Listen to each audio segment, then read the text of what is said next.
Bonjour et bienvenue dans ce nouveau thème sur la mise en service. Bonne chance.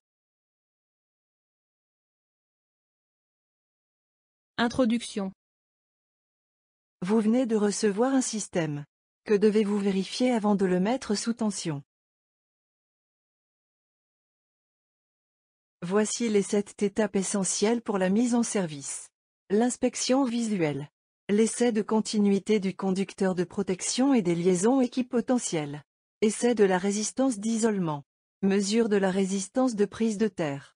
Vérification des tensions et fréquences d'alimentation. Essai des dispositifs différentiels. Vérification de l'ordre des phases.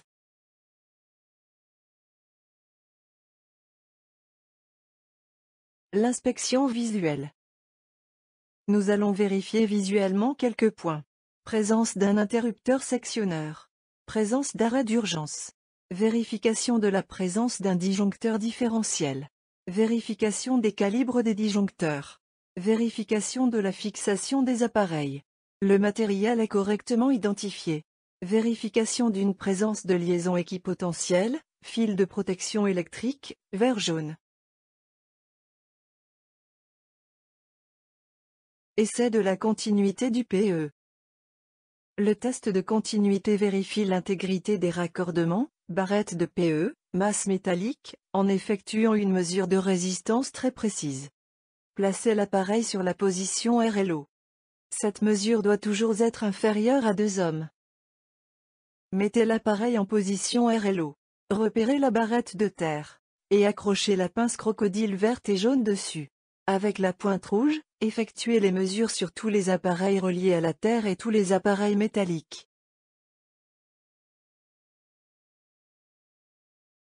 Essai des résistances d'isolement.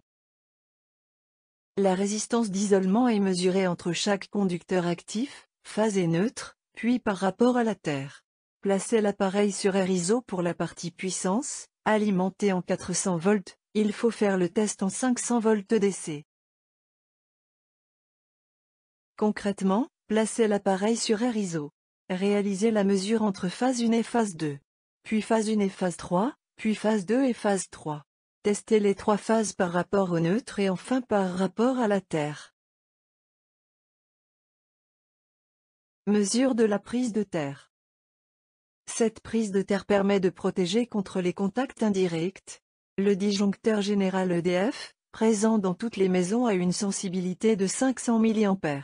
Il faut donc que notre prise de terre, ou impédance de boucle, soit inférieure à 100 ohms.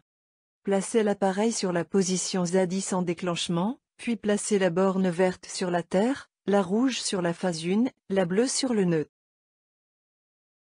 Mesure des tensions et des fréquences. Placez l'appareil sur la position V. Puis utilisez les fils rouges et bleus pour effectuer les mesures. En général, entre phases vous obtenez 400 volts. Entre phase et neutre, 230 volts. Entre phase et terre, 230 volts. Entre neutre et terre, 0 volts. La fréquence, imposée par EDF, est toujours de 50 Hz. Test des dispositifs différentiels. Le disjoncteur différentiel, associé au conducteur de PE, permet de protéger contre les contacts indirects. Placez l'appareil sur la position ΔT et mesurez le temps de déclenchement. Placez l'appareil sur la position ΔI et mesurez le temps de déclenchement. Attention, placez-vous en aval du disjoncteur. Si votre différentiel est un 30 mA, il doit déclencher en moins de 300 millisecondes. Il peut également déclencher entre 15 et 30 mA. Au-delà de 30 mA, il doit déclencher. Test de l'ordre des phases. L'ordre des phases est important sur un système. En effet, si on inverse de phase sur un moteur, celui-ci tourne dans le sens contraire. Par exemple, un ascenseur pourrait descendre au lieu de monter. Un tapis pourrait reculer au lieu d'avancer. Le fil rouge doit être sur la phase 1, le vert sur la 2 et le bleu sur la 3. Si les phases sont dans le bon sens, vous devez obtenir le résultat 1, 2 et 3. Fin du cours. Attention, vous ne pouvez passer le QCM qu'une seule fois. Bonne chance.